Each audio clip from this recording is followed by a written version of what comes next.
Well, I think my hope for today would just be to get you guys to, to talk, to tell me some information, maybe some stories that we can use again, just more firsthand with the students, um, and it doesn't have to be a one and done. But I think if I could get a few questions answered, then I can use that for a few months and then follow up Sure, when we have greater needs and opportunities. So, sure.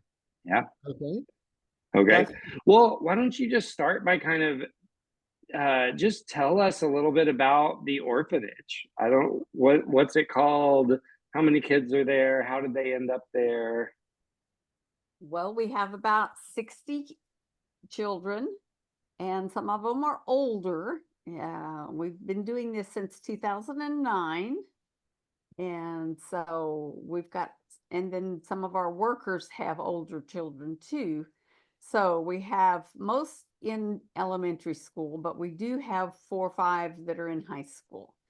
And September is when school starts. And so you've got to buy all the uniforms, all the backpacks, all the materials, and it is a very expensive month.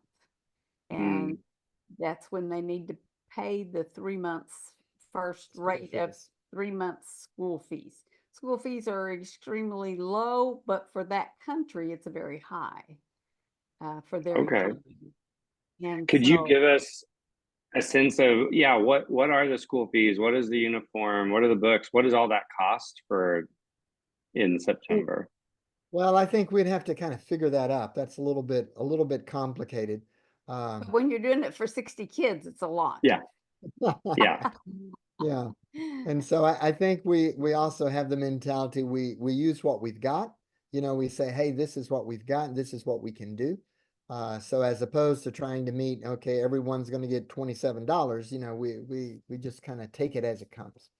But But Hmm. that's on top of the normal feeding the kids. Hmm. and So they Hmm. September's always a big month. So basically, we do the feeding, and we also do medical needs. Inevitably, kids get sick, they have to have medicine, they get taken to the hospital.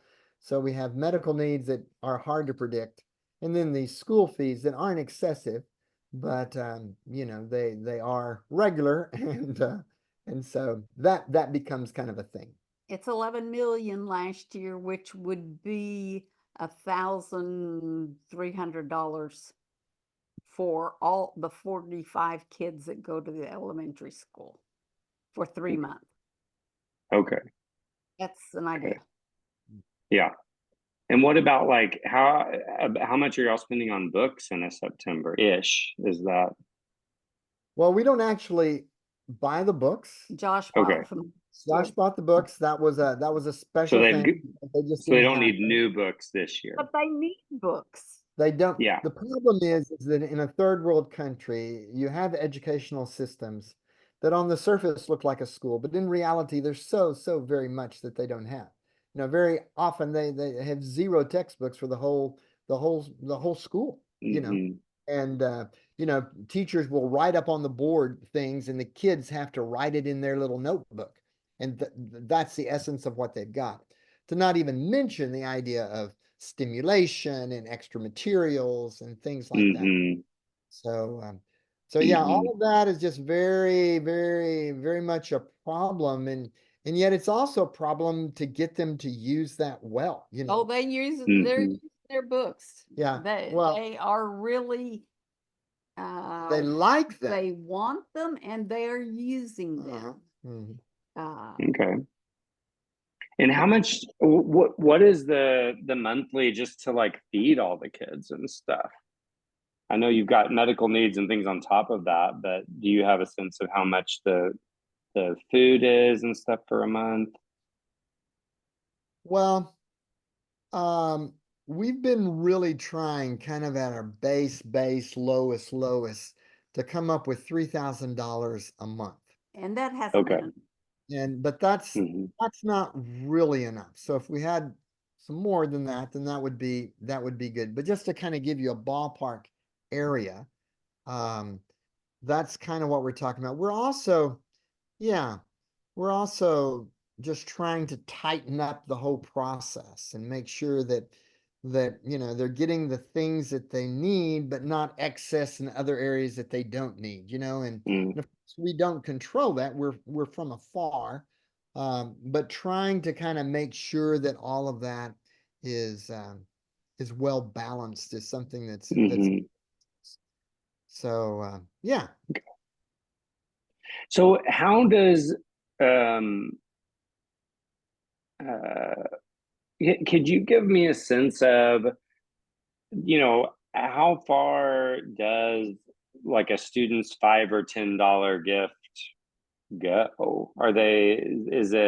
Is it comparable to over here? Is it different in that country in terms of what that $10 US or something would be able to do?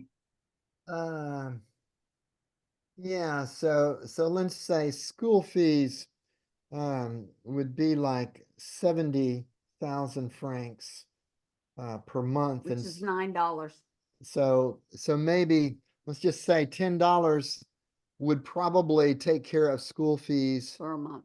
for a child for 1 month. Um, and so we've got 40-ish, no, you said 50 orphans, It's 60. 60 orphans. So that already kind of gives you an idea of just the Mm-hmm. school fee issue. And that's because you're going to, our school. And so we can kind of help with that and kind of fudge, so to speak, Yeah. just to make sure that they get to go. Um, but of course the school needs funds as well, so we don't want to Yeah. exonerate the orphans from paying. So anyway, that's a little Yeah. bit some of the issue. But let's just say $10 a day, $10 a month for school fees uh, would be just one indicator that you could Mm-hmm. have. Yeah. Yeah. And Um, the books are very inexpensive. They're $3 and $4, $5 mm-hmm. For like a textbook, you for a mean? textbook. Mhm. For Wow. small children, $2. For a high school student, it'll be five, $10. So they're not Yeah. expensive. It's just you've got to buy so many. Yeah. Mm-hmm. So that might be a very, very important thing to know, is that it doesn't take a lot to do something, right? Yeah. Mm. So when we think about a program and we think about a big project and we think about 100 kids or 200 kids, then okay, then we're kind of dealing with big numbers. But if somebody Mm-hmm. just wants to know that they're doing something, and they give $10 a month, or $20 a month, that makes a difference. That makes a Yeah. difference. Yeah. And I know the answer, I think, to some of this, but for our students, how did the kids end up in the orphanage? Can you tell a little bit about that? Well, we weren't going to have an orphanage. We were doing a feeding program where we took the babies whose mothers died and we taught the grandmothers how to feed with a bottle, how to mix formula, and gave them the formula. But as time went on, there was children, babies brought that were abandoned in a hospital, a baby that was found by the river, a baby that was in the trash can that the police found. And so there's people who have no family. And so that's how the orphanage started. First, Damba would take in one, two, and over the 15 years we've been open, we've got quite a few now. Yeah. I might I might add, Brandon, that we say orphanage, but you might have have some vision of some big building. This is basically one person's small house, and they just put kids on a blanket on the floor, and that's what they do, and they make a humongous pot of rice in the middle of the day, and that's what they eat. You know what I mean? And so um, there's an attempt to do all of that well, and it's done with love. Um, you know, but you got to understand that basically this is a very poor situation, and Hmm. just doing what we can do. Hmm. And then Josh mentioned that you had someone that was helping pay for a lot of this that after COVID couldn't do that anymore or something like that. Or maybe I'm mixing up stories, but Well, that's true. That's true. yeah. We had one very large donor that because of the whole economic slump, etc., had difficulty to continue that, and so Mm. so I think that, yeah, we're So, also trying to also, reassess that, what is the Lord telling us, and how should we move forward? And, hmm. you know, um, seeing people like yourselves that want to help, and that gives us an indication, okay, this is what we can do, this is the way we'll move forward, so Hmm. the generosity of your people, that kind of helps us to kind of see the road to go forward as well. So Hmm.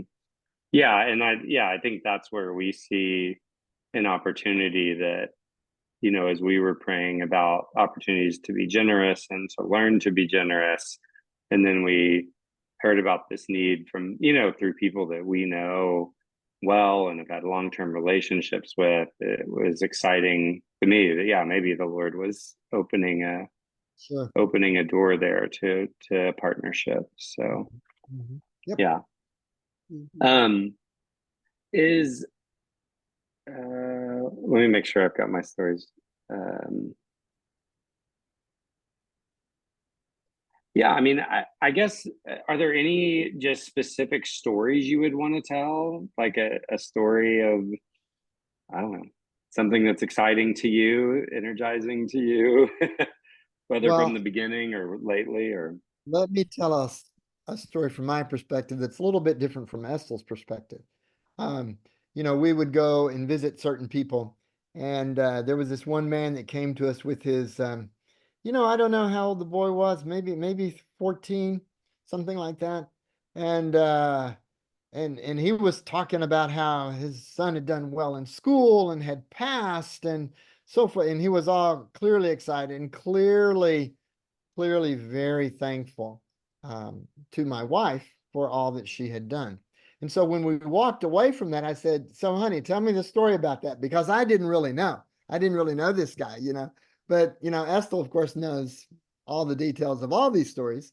And so she explained how, yeah, that was about, I think, 9 years ago, and we took him in, and the mother died, and he got malaria real bad, but we helped him out. And so now, yeah, and so what you were seeing was a life that had been saved, a life that had kind of become successful, in quotation marks. And so you recognize that, there's people walking around out there that we didn't even know that what we did would have such an impact on their lives, but in reality it saved their lives. And so Yeah. that's always kind of humbling and amazing, to me. That's from my perspective. So Yeah. Every one of them are just precious children that have not got a chance in the world. One little baby that we kept just before we came back, uh, he was lactose intolerant and he could not take formula. The Mercy ship happened to be in the port, and nursing mothers on the ship gave him milk, breast milk, for the first 3 months of his life. When the ship left, he was able to take formula. Wow. That kid is alive today, and he's 10, 11, and his name, Damba named him Paul because of Pastor Paul that taught her how to read the Bible. And Paul is just beautiful, and he wants to be, a teacher, and other people want to be a policeman. They envision, there's hope in these kids. these all have bright eyes. African African kids don't get enough nutrition to have bright eyes, but these kids do, and they're planning on going to school, and they're, you know, uh, it's just changed their whole worldview. Hmm. They've been taught to love Jesus, and so it's completely different for them. Yeah.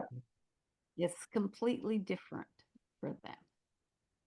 So it makes a big impact on them.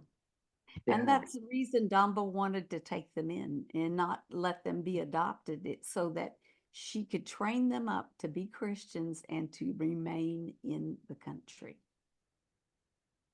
Wow. It's powerful. Yeah. Yeah. Would you, like I said, we've kind of been centering this opportunity for our students around that Luke 14, 12 to 14 instruction. And I didn't know if you have any thoughts on that passage, just from the life you've lived, and yeah, the opportunity to be a blessing to people that can't necessarily bless you back. Uh-huh. Yeah, I just think that's an amazing passage, you know, just that idea that, you know, we're not in it for nobody's in it for the money, you know, you're in it just to help, and it's not always comfortable, but you do it and you trust that God will use that. And you know, you can't orchestrate it all. You can't determine, okay, this kid is going to go to school and he's going to do this and then everything is going to be all right. You can't, that's just impossible, because this is real life. These are real people in a very complex third world situation. All you can do is help somebody that has need today and just be God's servant in that particular instance, in that particular moment. And then God's got plenty of other people that he's going to use, Mm-hmm. you know, in addition to that. So And do what you can. do what you can and pray for these kids, that God will interact with them, and that the teaching in the school will teach them about God. Yeah. Great. Was there anything else you guys would want to communicate? We just appreciate everybody that takes interest. And Guinea is a very underdeveloped country. It's very corrupt, and they don't take care of children or unimportant. They love their children, but they're the last ones to get anything. So orphans are even more so. So we're really helping the vulnerable. Yeah.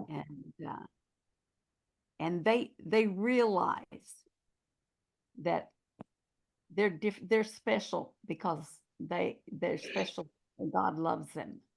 And so I think that's the reason that they can have bright eyes and be interested in everything.